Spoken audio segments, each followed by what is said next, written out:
Welcome to Spiritual Psychology. My name's Renee McKenna. I'm a therapist and shamanic healer. And today I want to talk about the survival guide for sensitive people.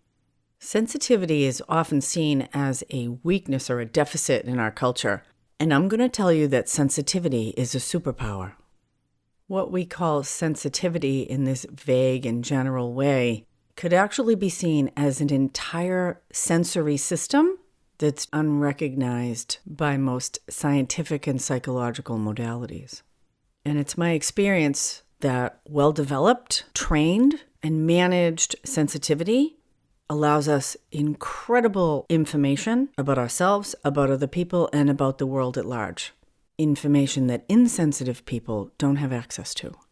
What we call being sensitive is actually an acute awareness that could be seen as a series of abilities that can really help us tap into the deeper reality of what's happening in the world around us. And because Western culture has come to overly value the more active, dominant, more masculine-oriented skills of pure survival, there's been a corresponding undervaluing of the more feminine, receptive qualities of deep awareness, relationality, and the gathering and processing of information. I love the idea that we all hold masculine and feminine within us, and that the relationship or interbalance of those two forces within ourselves make us whole. We don't have to look too far into our culture, our government, war, the environmental issues that we have in the world today to see that the over-dominance of the masculine paradigm is imbalanced, unsustainable, and unhealthy.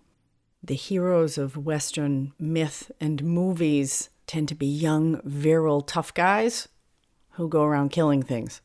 A lot of value in the warrior energy. And an underbalance of the feminine aspect of that, which would be, from my perspective, the compassionate healer.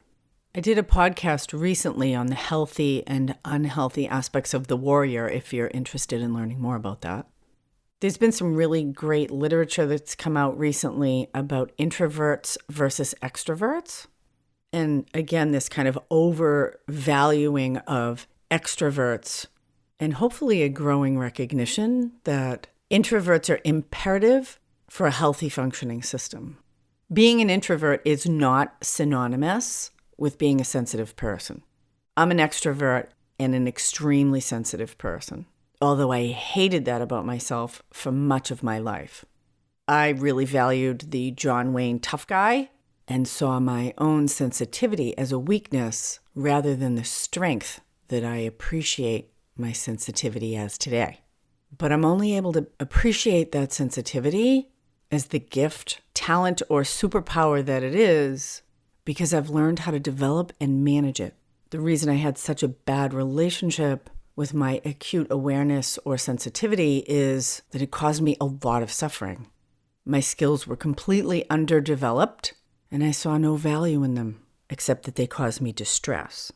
And so I managed my sensitivity, like a lot of people do, with drugs and alcohol, with food, and a lot of addictive distractions. I developed this really harsh internal narrative that I call the inner critic as a way to try to manage my sensitivity so that other people wouldn't know it existed or so I could suppress it.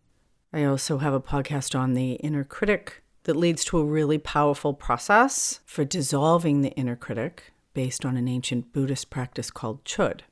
I have a whole chapter devoted to the inner critic in my book, Allies and Demons. And one way to understand that inner critic is that it's a defensive structure or a management technique to try to navigate the gap between our internal experience and our external experience.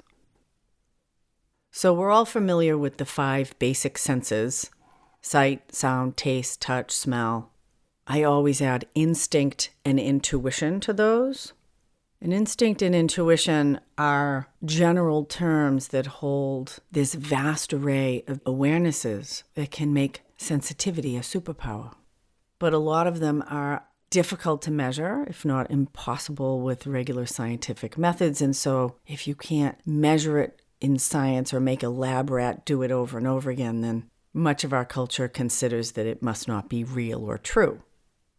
So a lot of sensitivity, as I'm talking about it, falls under what's often called extrasensory perception, and I think that's accurate because these are extra senses. We all have them. How highly developed they are in any one person is unique to them.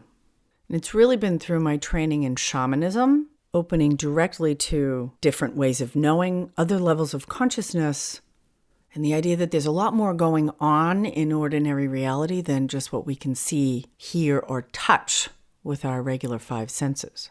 That every form, aspect, and element in the world has its own intrinsic wisdom, and that it could be understood that everything holds a certain amount of consciousness, and that when we open to that possibility, our relationality with the material world can really change.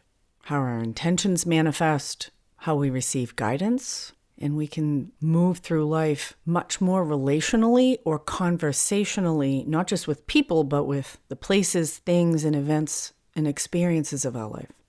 A sense of deep connection. Wisdom and awareness are some of the benefits of being a sensitive person when we learn how to manage and mature our particular set of skills.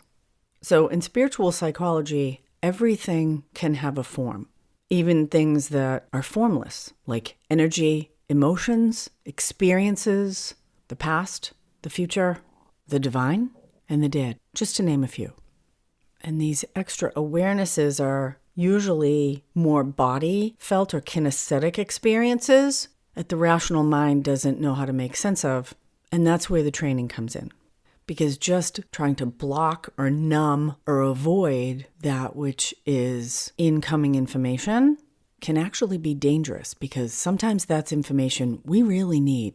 And without that valuable information, our ability to do sense making and make good choices is limited. So I had quite a few people reach out to me this week, extremely distressed about current events. One called me crying, another had to take half day off of work. One was feeling the stress of her colleagues at work, and the other was feeling the distress of a large part of the culture at large.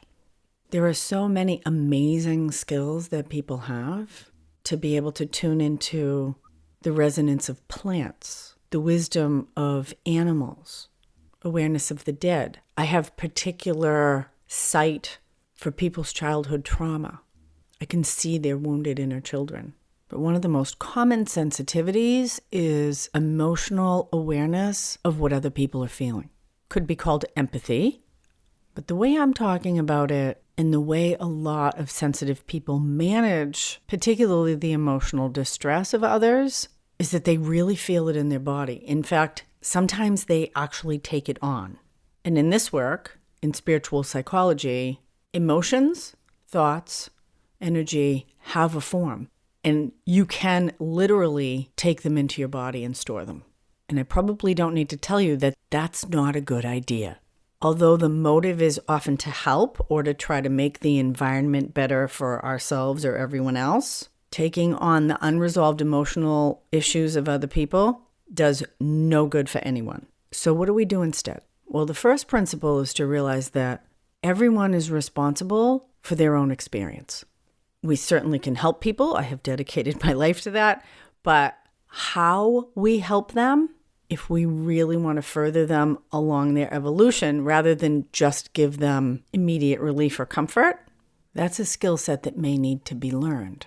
And it's very valuable for everyone. And again, this is, for me, the value of doing spiritual psychology rather than just regular Western psychology, because you get a whole level of resources that aren't available if you're just in the rational material world. The spiritual, transpersonal, and energetic resources that are available to us are really incredible and easily accessible when we know how to do it. So for anyone who feels like they might actually take on the emotions of other people, it's true. You can absolutely do that. And I suggest you stop as soon as possible, and here's how you do that. Developing a more mature system actually allows you to be more helpful to other people, and it will further your own personal growth. So the first thing to realize is that you do have these extra awarenesses and to validate them. And I'm here to do that for you and tell you, if you think that you're aware of stuff that other people might think is crazy, it's probably true. The second thing is to own that ability. And I believe that all abilities we have, we're supposed to use for the benefit of others and ourselves. So my suggestion is to set an intention to develop and use that ability to be helpful to yourself and the world. If you want to just avoid it altogether, drink some wine, smoke some weed, and shut this podcast off. Here's one of the many advantages of developing these awareness skills or sensitivities. Although we may first experience them as distress, like a person with acute hearing. If you scream, it's really intense for them, but they can hear subtleties in music that someone like me can't, because auditory is one of my weakest skills. And when we develop any skill, the range of what we're able to get and give from that expands. So learning how to manage and navigate the difficult or distressing incoming experience that may feel acute also correspondingly expands our ability to experience and gather information, insight, wisdom, and energy from the higher resonances on that same scale. And everything has a scale in this plane of duality. Nothing's just bad or just good. Everything has both, just like emotions. So your ability to tolerate distress will also increase your ability to tolerate joy. And when we block things out, we block out the whole potato, if anybody's blocking potatoes, whatever that is. So one client in particular this week, really feeling the distress of colleagues at work.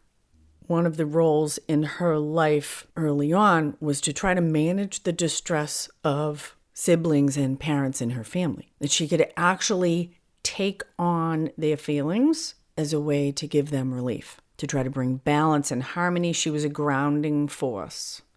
And she tried to do that to make things more peaceful for herself, but also because she genuinely wanted to help her family members. And when we drop into the body sensation of this experience, she actually felt like she had a pocket in her heart center, and she could put other people's feelings into that pocket. But the pocket was full, and it really depleted her. And she had no process for emptying this pocket out. In fact, she wasn't even conscious that she was really doing this. Although other people were, and they came to her frequently to dump their problems onto her, and she would take them on. Because on an energetic or emotional level, people know when you're willing to take their stuff. I know this from experience.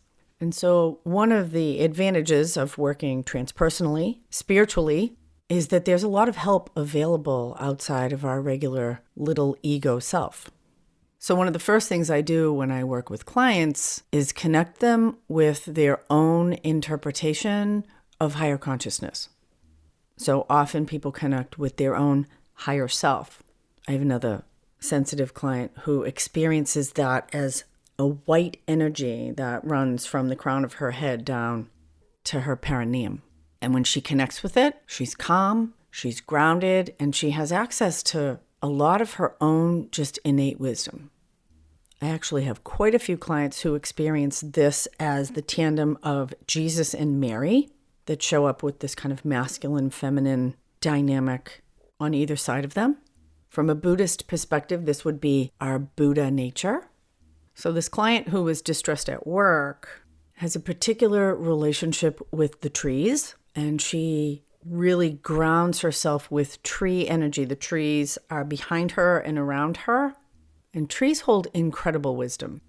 So we brought this dynamic of taking on other people's energy, of storing them in this pocket in her heart that was kind of making her sick and certainly depleting her and making her depressed. And we brought this to the tree energy. And when she resonates with the tree energy, she's incredibly grounded. She's able to just be with other people's experience and not take it on.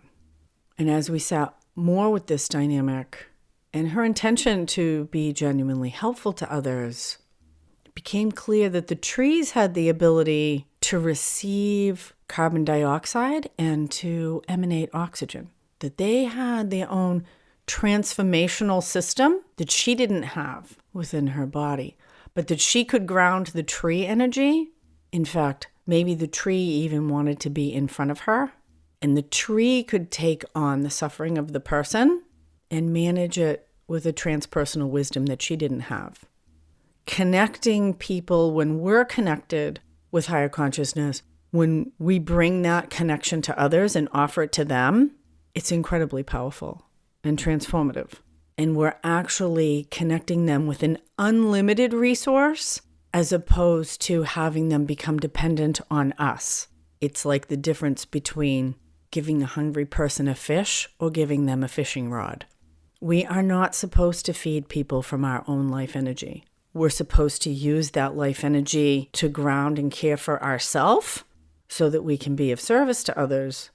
And from my perspective, the best thing we can do in grounding ourselves is to offer people access to the same things that we're grounded in, which is universal life force, God, higher consciousness, whatever you want to call it.